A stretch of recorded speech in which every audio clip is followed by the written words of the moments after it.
Hey, what's up? How's it going? It's the boy Don, slicing one or even, depending on where you are right now. And today I'm coming at you with the final part of What If Naruto Killed Sasuke during part 1. It's going to be part 9, the finale. That being said, I do have some plans for future content involving this series, but that is for later, but you will see. But I do have some future plans. That being said, this is the finale. So we're going to give this my most popular series and one that I am very fond of a good send-off. Let's go. Last time on What If Naruto Killed Sasuke during part 1.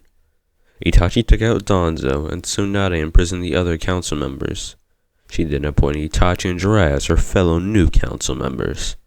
Then, with the Waterfall Village joining in the alliance of the hidden villages, they all began frequent communication. Though one day during a meeting, the one known as Madara would crash and declare war. The allied shinobi forces all gathered together like usual, in the same place as canon, along with Sasuke and all the other Jinchuriki being able to attend. During Gaara's awesome speech, he included the fact that Naruto and Sasuke were given the chakra of the legendary Sage of Sixth Pass. It was basically God to them. This would be to motivate the troops and would help to ally them. He'd say he'd want to fight for his friend, his nation, and the fate of the world. With this, the troops would be motivated and it'd be time to fight. At this point, Orochimaru would have greatly improved his reanimation from Konoha Crush, and would even have taught Kabuto. There'd be Zetsu and zombies everywhere, spread out through the entire battlefield. The Akatsuki, including the reanimated versions, would all group together. This was their final mission. Gather the rest of the tailed beast chakra they needed in one fell swoop. Madara, Konan, and Orochimaru were the ones at the head of the charge. Kabuto was in the back per Orochimaru's instructions, the same place that he wanted to be. After his conversation with Tobi after the attack at the summit, Orochimaru had made plans to betray Tobi and get his hands on Sasuke. It was even possible that he'd hop to Itachi's body, use that against him, as he now knew Itachi had the Totsuka blade, which could easily turn the tide of battle to his favor. But that was for later. Though it's not as if Madara wasn't already suspicious, it's just that he had to suck it up for now, and be cautious around the snake, as Orochimaru had the reanimation jutsu, which was a vital part of his plans. So, the reanimations fought the army, though they were getting plowed. Sasuke, Itachi, Kakashi, and Jiraiya, and of course Naruto, could all make shadow clones. Then you add in the fact that they had 3 other Jinchuriki who all had full access to their tailed beast chakra, then the Kage, multiple relevant shinobi, Deidara who would be blowing people up, bombing them from the air, and Sasori who would have agreed to fight and was using his 100 puppets. Long story short, even though there are lots of Zetsu and plenty of strong reanimations, the allied shinobi forces would have heavier hitters. Team 7 would see Zabuza and Haku again too, while fighting the 7 Ninja Swordsmen. Then it'd be time for Madara. He and multiple Kage would be revived. The 7 Tails would shoot a tailed beast bomb toward them, but it would be set away by Madara, who would go full Susanoo. Itachi, seeing this, would do the same, as he unlocked the power through training with the EMS, and they began to battle. Another to wield this power, huh? This will be a grand fight, Madara proclaimed. And they began a giant fight, literally and figuratively. As for the reanimated Kage, Gaara would go to confront his father, the two being equal at first, but then Gaara would transform into Shukaku and take the fight. You see, father, I doubt this was the road you would imagine I'd go on as a child. I've become a leader, made friends, even with the demon that possessed me was the reason my childhood was hell. I refuse to let this war be lost. He then trapped his father in a sand coffin and sealed him. Though as Ross's view of his son faded, he smiled. I'm happy for you, son. You see, Karura? No thanks to me, our son is doing just fine. Anoki battled the second Tsuchikage, and while he was, Kashi teleported behind him, hitting the reanimation with the right Kyuri to the head, and proceeded to seal him. Sasuke would go head to head with the third Raikage, Chidori versus the ultimate lightning spear, one finger. The third would charge at the Uchiha, who stood there with lightning around his hand. And just when he thought he was getting cocky, Sasuke blitzed him, going much faster and causing extreme damage. As Raikage tried to regenerate, Sasuke revealed that he used magnet release in conjunction with this attack to paralyze him. I only went head to head with you as a chance to flex. Get dunked on. The second Tsuchikage tried to use his genjutsu, but it was useless on Naruto, who shattered his clan with one punch and sprouted multiple arms that he used to neutralize him. Seeing all this happen, Tobi and Konan stepped up. At the same time, Kakashi appeared in front of them. All the reanimated Kage have been defeated, and it seems even Madara is being overpowered by the traitorous Itachi, Tobi said. He then looked toward Kakashi, who declared, "You who declared this war, I think it's time I end this. I won't lose to the Akatsuki, even if I have to use all 1,000 of the jutsu I have up my sleeve." You know, I've never heard you speak with such vigor. If only you had that as a child, and not now, standing in my way! Kakashi could hear a very distinct change in the man's voice. He was confused, since he was talking as if he knew it. Hear me now. You are not winning this war! Konan summoned a large mass of paper that swirled around her and Tobi. It then flew away with her, forming into her wings. It could be seen that she was carrying Nagato. The man could then be seen tightly gripping his mask, and Kakashi's eyes went wide, getting a good look at who was under it. The now revealed Obito crushed the mask and yelled, "I will win and make this world anew." Konan then flew toward Madara and yelled to him, "Madara, like your fight with Hashirama!" Obito, who would have known of Madara's fight with Hashirama through being told by the man himself, would have already planned to have Madara fight for a little while, and when he knew he couldn't win on his own, would have him clad Nagato's Geto statue with the Susanoo. Nagato, who would have been resting in preparation for this battle, would have only be him, and not his paths. Madara used Almighty Push on Itachi to get some distance, and then Nagato summoned the Geto statue, it then being clad with the Susanoo. Those eyes. You wouldn't happen to be the one who inherited my Rinnegan now, would you? The redhead nodded, and the two went at Itachi. While he was winning at first, the Geto statue had absorbed the power of six-tailed beasts, so he was put on the back foot. Back to Kakashi and Obito. Kakashi confronted his old friend, asking him why he'd do this. Obito explained, through his actions, he would make a better world, one that even he could be happy in. Kakashi couldn't accept this though. The two would both go to the Kamui dimension to battle. The battle would be mostly taijutsu, with the two letting out a swell of emotions through each blow, them explaining their stances. Obito, on the side of infinite Tsukuyomi, wanting to create a perfect world of everyone's dreams. And Kakashi, who believed in his students, were given the mission to save the world, and he believed in the future generation. In the end though, Kakashi won the fight, and he stood over Obito, who slowly picked himself off the ground. Damn, Kakashi. I can tell I'm not gonna win this one. He got up and then grabbed him by the collar. At the very least, you better make a better future out of this rotten shinobi world. Me and Rin will be watching. That is, if you win. Your victory isn't assured yet, but if you do win, do me a favor and become Hokage after this war, because I couldn't. Obito then let go and backed away. Kakashi knew what was to happen now, but Obito wanted to happen now. So, he charged his lightning blade and pierced Obito in the chest, who with a small smile said, "You've changed a lot since we were kids, Kakashi." I'm glad though, because even after all this, there's still a part of me that didn't forget about my friend. You have hope in your eyes now, conviction. I'm glad you have new people who care about you, and you care about them. I wish you luck, whichever way the tides of battle go. Obito then died, with a hand on Kakashi and a content smile. Kakashi lied his friend down gently. Don't worry, my friend, and thank you. For the second time, you gave your life to give me new wind.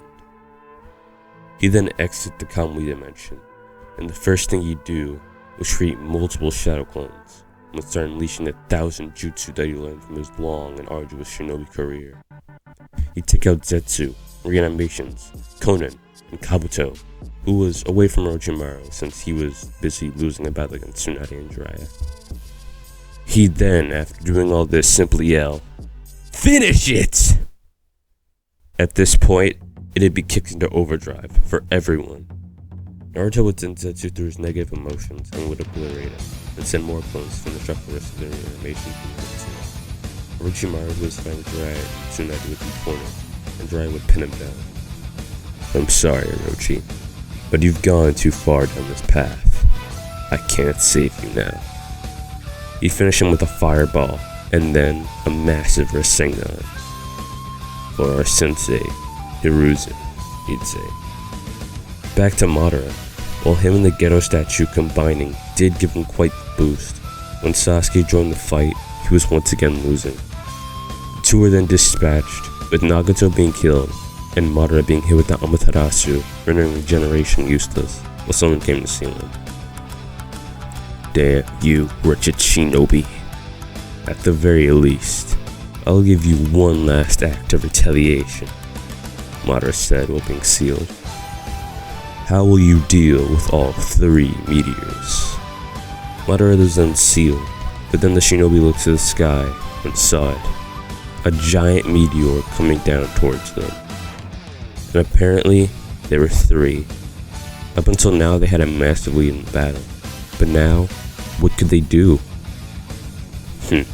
Naruto, you got it, Sasuke. Naruto and Sasuke both powered up and combined, creating a Susanoo-clad Ninetales.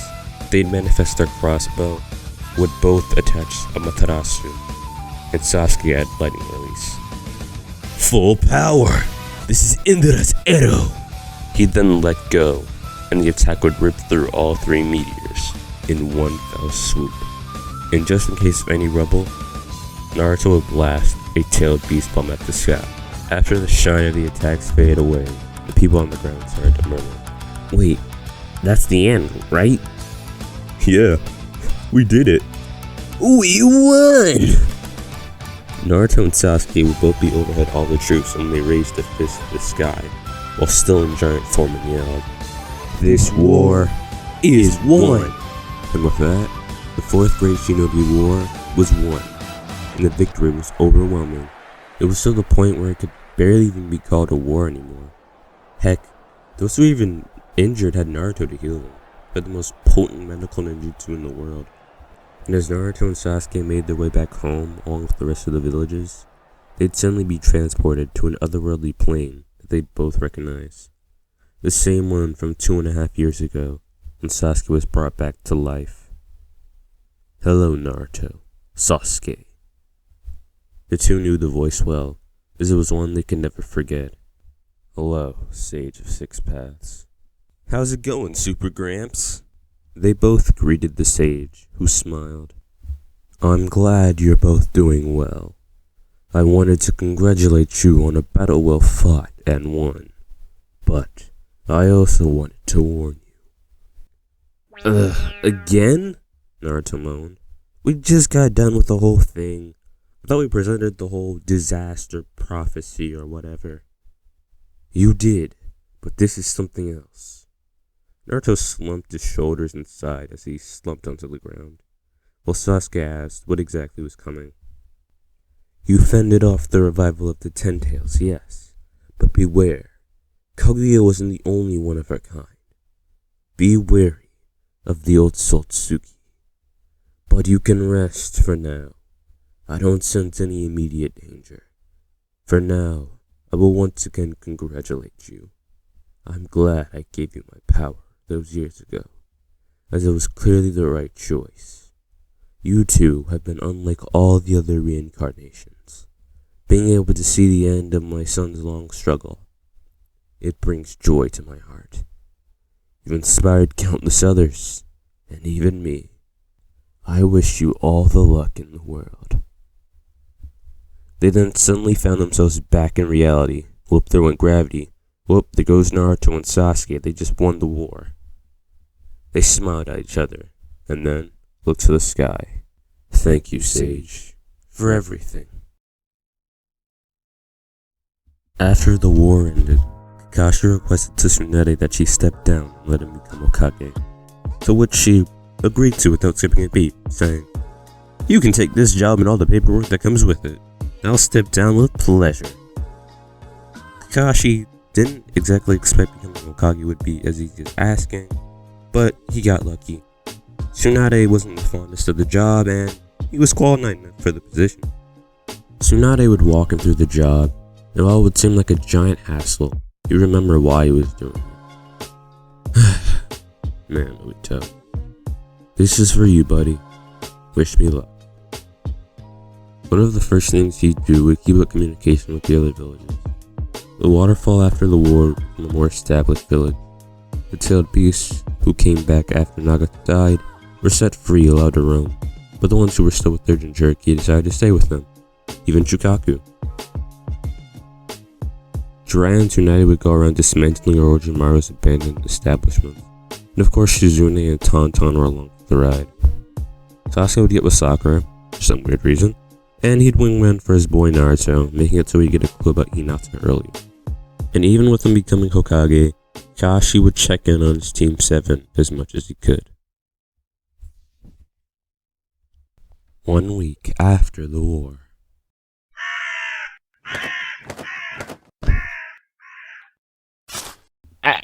What the heck did that crow just drop on me? Huh? It says this from Sasuke. I wonder. Heh. You're finally here, Naruto. I'm surprised you wanted to meet here, Sasuke. It's a real throwback. Yeah, you're right about that.